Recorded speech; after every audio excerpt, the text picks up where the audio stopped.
অল্প জায়গায় আধুনিক 4 বেডরুমের বাড়ির ডিজাইন। আসসালামু আলাইকুম বন্ধুরা, স্বাগতম সততা ইঞ্জিনিয়ারিং এ।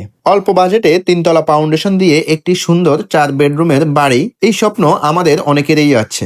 আজকে আমরা দেখাবো প্রায় 1390 স্কোয়ার ফিটের একটি আধুনিক বাড়ির ডিজাইন, যা করা হয়েছে 41 ফিট 4 ইঞ্চি বাই 33 ফিট 8 ইঞ্চি জায়গার উপর। অল্প জায়গায় পরিকল্পিত ও খোলামেলা 3 তলা বাড়ি করতে চাইলে এই প্ল্যানটি আপনার জন্য হতে পারে। চলুন বিস্তারিত দেখে নেওয়া যাক। বন্ধুরা, এই বাড়িটি প্রবেশ পথ রাখা হয়েছে সামনের দিকে সিঁড়িঘরের নিচ দিয়ে। 3 তলা ফাউন্ডেশনের এই বাড়িটিতে সিঁড়িঘরটি এমনভাবে পজিশন করা হয়েছে যাতে প্রতিটি তলায় আলাদাভাবে ও সহজভাবে যাতায়াত করা যায়। মূল দরজা দিয়ে ভেতরে প্রবেশ করলেই দেখা যাবে বাড়ির ঠিক মাঝখানে থাকা বড় ড্রয়িং কাম ডাইনিং স্পেস, যার size 25 feet 5 inch by 10 feet 4 inch. এই জায়গাটি পুরো বাড়িটাকে খোলামেলা ও আরামদায়ক করে তুলেছে। বাড়ির ডান পাশে রাখা হয়েছে 2টি বেডরুম। প্রতিটি বেডরুমের সাইজ 12 ফিট বাই 13 ফিট। এর মধ্যে সামনের বেডরুমটির সাথে একটি ব্যালকনি রয়েছে।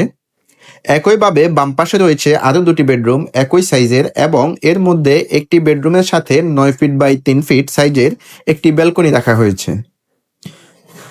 ড্রয়িং ডাইনিং এর পাশে রাখা হয়েছে 7 ফিট 7 ইঞ্চি বাই 10 ফিট 4 ইঞ্চি সাইজের একটি রান্নাঘর, যা দৈনন্দিন ব্যবহারের জন্য সুবিধাজনক।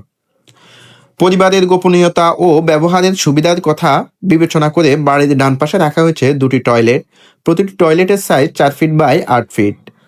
এর মধ্যে একটি কমন টয়লেট এবং অন্যটি মাস্টার বেডরুমের সাথে অ্যাটাচড।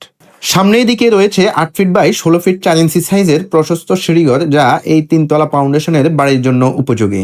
সব মিলিয়ে এই 1390 স্কোয়ার ফিটের প্ল্যানটি নান্দনিকভাবে ডিজাইন করা হয়েছে, যেখানে প্রতিটি রুমে আলো বাতাসের বিষয়টি গুরুত্ব দিয়ে বিবেচনা করা হয়েছে।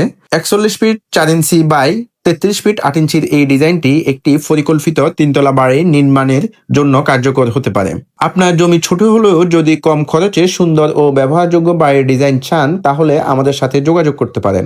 এমন আরও প্ল্যান পেতে ভিডিওতে লাইক দিন এবং কমেন্ট করে মতামত জানান। বন্ধুরা, ভিডিওটি ভালো লাগলে লাইক, কমেন্ট ও শেয়ার করতে ভুলবেন না। ধন্যবাদ। সুস্থ থাকবেন, ভালো থাকবেন। আসসালামু আলাইকুম।